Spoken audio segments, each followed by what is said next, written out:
Якутия-24 продолжает вещание в прямом эфире. Это программа «Итоги дня». С вами Влад Давыдов. Добрый вечер. Смотрите сегодня. Приговор оглашен. Экс-депутату Николаю Румянцеву дали 3,5 года колонии поселения. Суд по смертельному ДТП завершился. Вокруг Земли за 4 месяца английские экстремалы-путешественники на своем маршруте остановились в Якутске. Куда они летят и на чем? Современные тимуровцы в Ленске. Волонтеры помогают пожилым людям подключиться к цифровому телевидению. Внимание, работа! В Алданском районе провели ярмарку вакансий. И коротко о главном. Обзор новостей и событий Ниренгринского района в конце выпуска.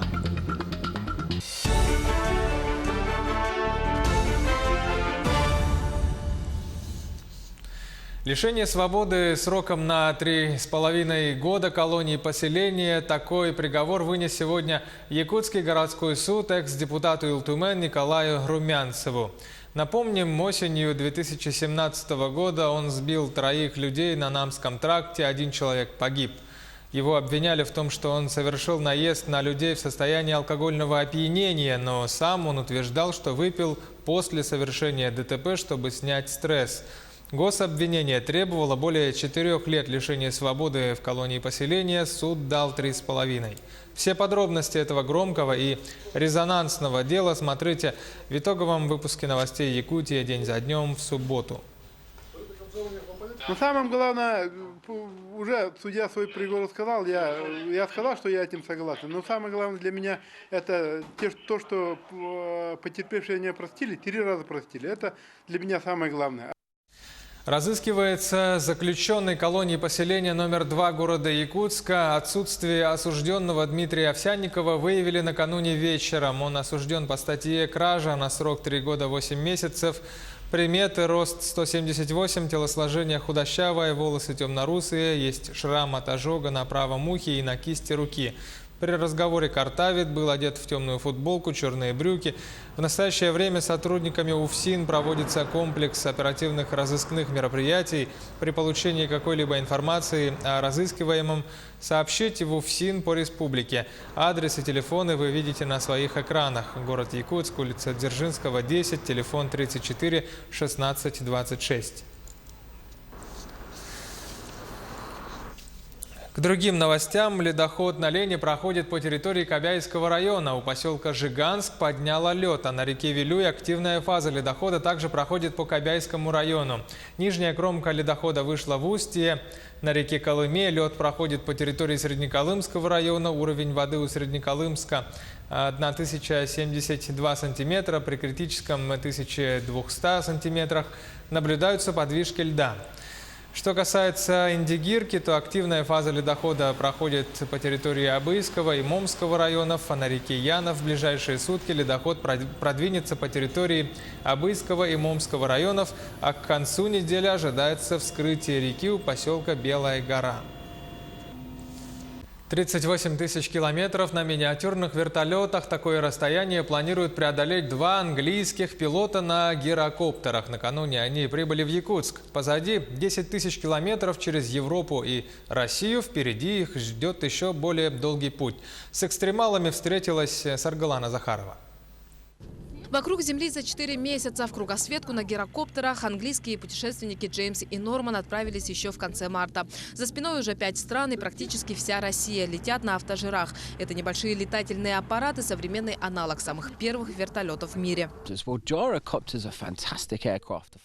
Гирокоптер – это фантастический летательный аппарат. Намного дешевле, чем вертолеты, но у него много возможностей. Гирокоптеры очень маневренные, на них очень интересно и легко летать.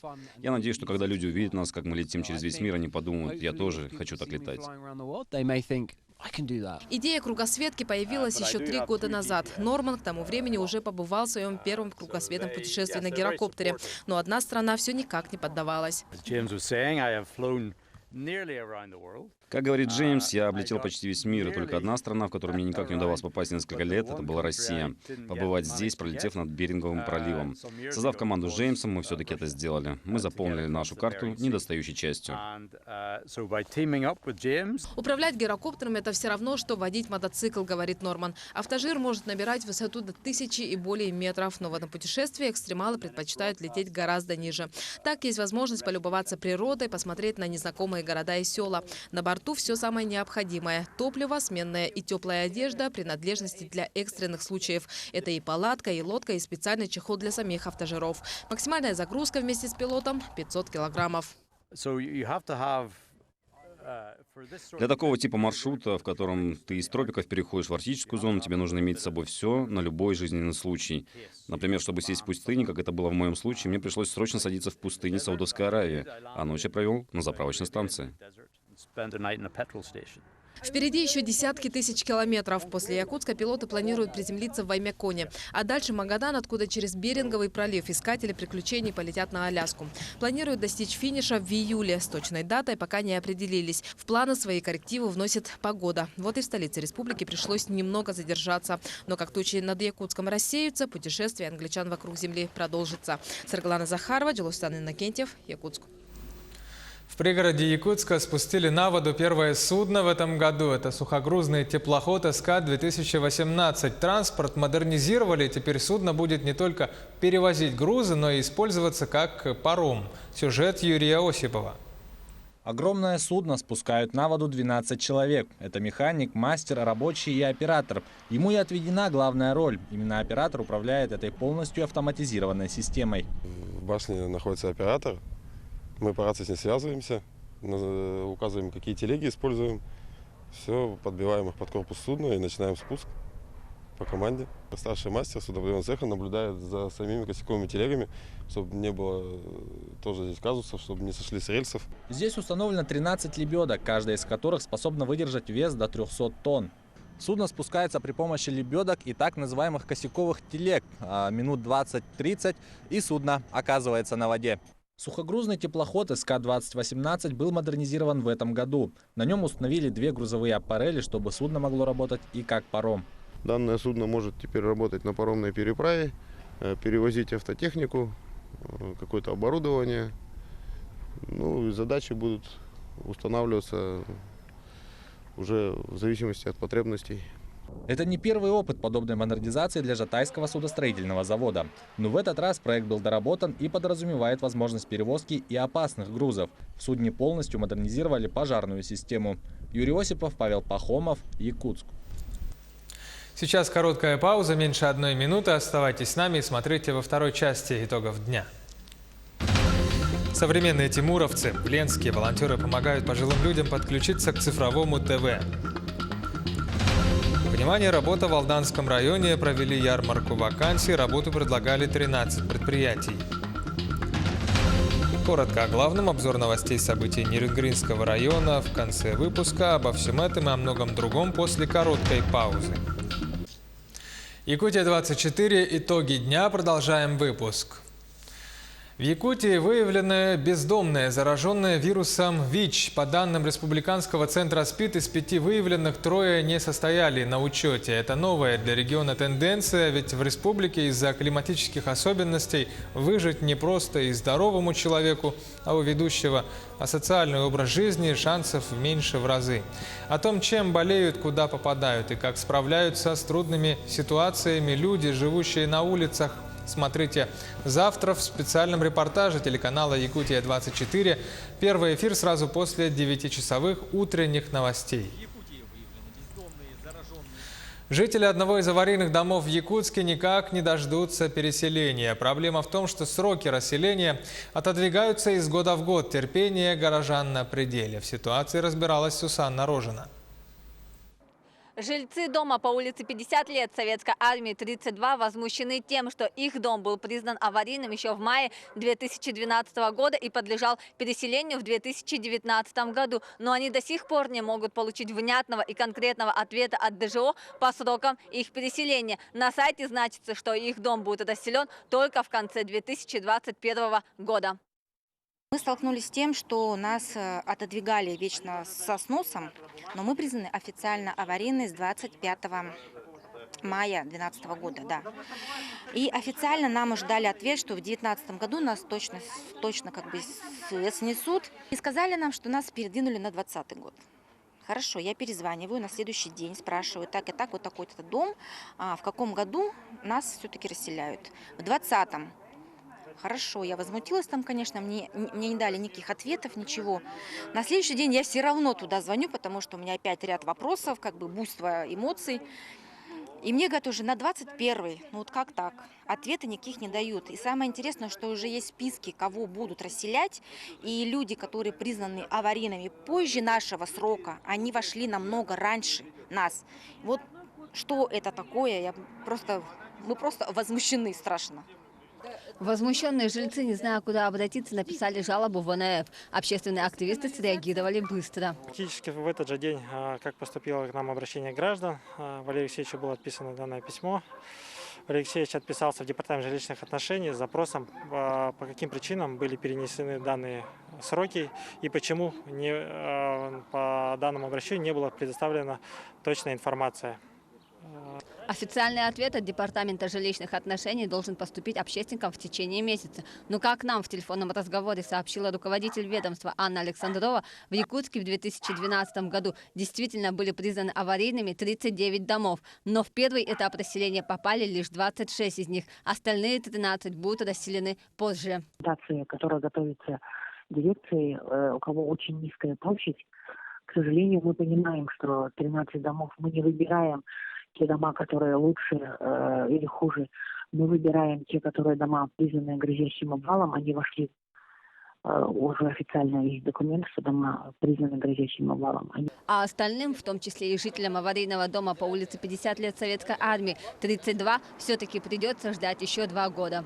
Сусанна Рожина, Семен Семенов, Якутск. Переход на цифровое телевидение постепенно проходит во всех районах Якутии. И одно из главных в этом деле – помочь разобраться в новых технологиях людям пожилого возраста. В Ленском районе для этого вызвались местные волонтеры, рассказывает Анна Кожевникова. Ленские тимуровцы спешат на помощь одиноким пожилым людям, инвалидам, ветеранам ВОВ. Бригада волонтеров помогает подключить телевизор к приставке приема цифрового сигнала. Особого ничего такого сложности нету, все легко, просто, как кто понимает. Объясняем, конечно. Заявки принимает Комитет по молодежной и семейной политике. Также им передают заявки, поступившие на федеральную горячую линию. Уже подключили 14 человек. Волонтеры – это специально обученные на Ленском телецентре студенты. Так как волонтеры должны быть совершеннолетние, мы взяли наших студентов из техникума. Мы взяли хорошую группу, 18 ребят отучили. И теперь они выезжают, консультируют по телефону. Для пожилых людей, у которых нет рядом близких, такая помощь нужна. Ведь телевизор практически друг одиноко проживающих пенсионеров. Если непонятно, будут звонить, придут, поможет. Спасибо, что пришли, сделали. Теперь, может быть, буду хорошо смотреть телевизор, не будет выключаться. Заявку можно подать по номеру 41029. Оборудование пожилым людям необходимо закупить самим. А вот какое, волонтеры проконсультируют по телефону. Также с подробной информацией можно ознакомиться на сайте смотрицифру.рф. Анна Кожевникова, Виталий Андреев, Ленск. Внедрение программы дуального образования в систему среднего полного образования в городе Якутске начало давать свои плоды. Впервые проект дуального образования ввели в 2016 году в республиканской школе-интернате для неслышащих. Тогда это был пилотный проект. Уже спустя год 5 выпускников получили вместе со школьными аттестатами свидетельство о получении профессии повар 2-го разряда. Сегодня именно они поделились своим опытом с нынешними воспитанниками. Сюжет Дмитрия Тымырова.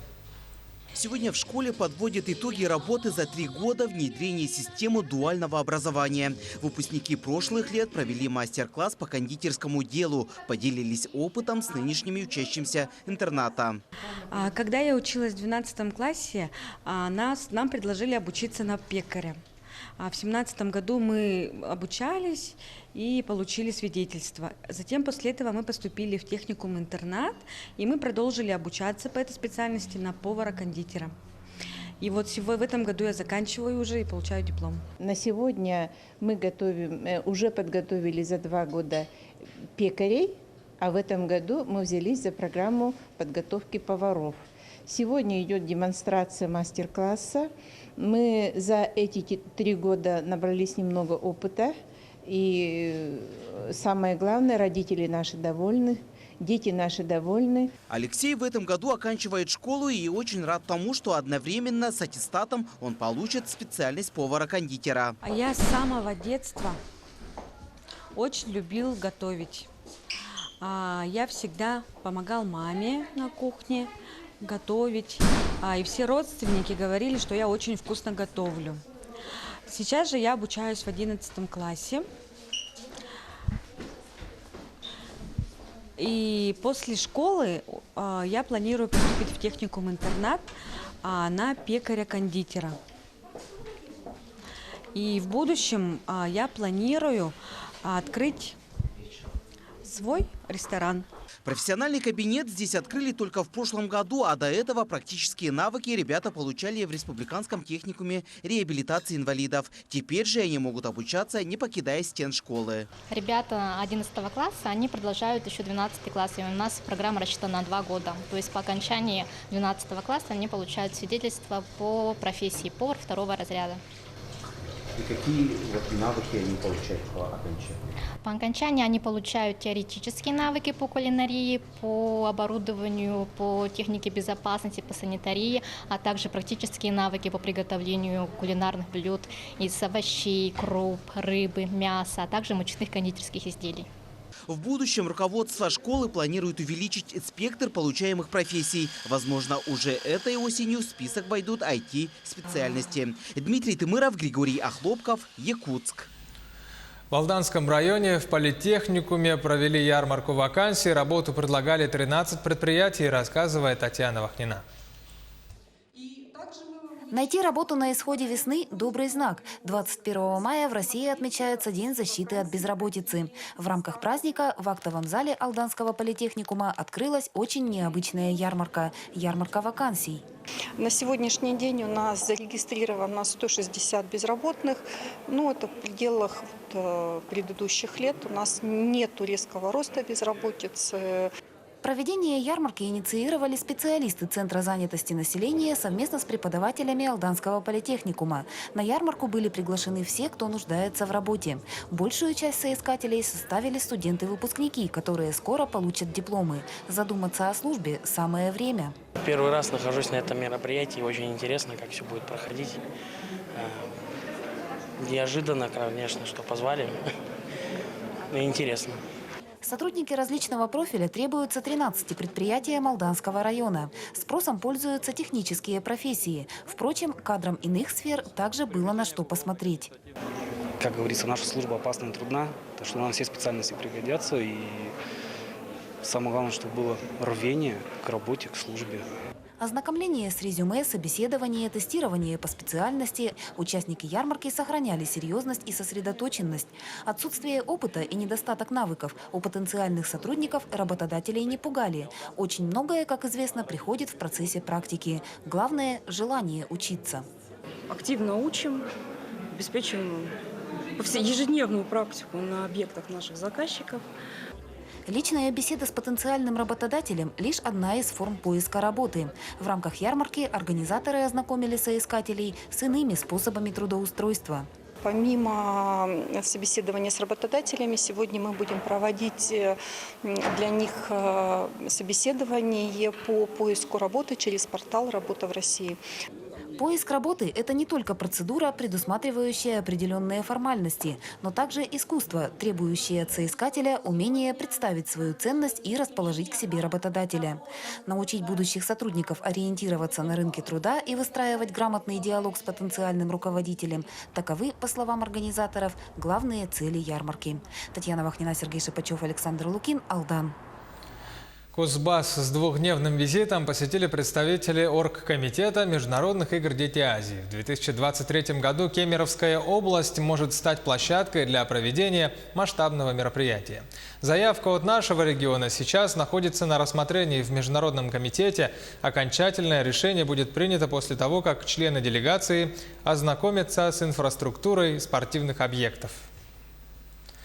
Якутянка Наталья Конешникова вошла в топ-100 лучших фотографов в номинации «Натюрморт». В конкурсе приняли участие 100 тысяч фотографов из 172 стран мира. В Якутии фуд-фотографии или фотографирование еды – относительно новое направление искусства, и Наталья – одна из первооткрывателей в этой области. Сегодня она профессиональный фотограф ресторанных меню.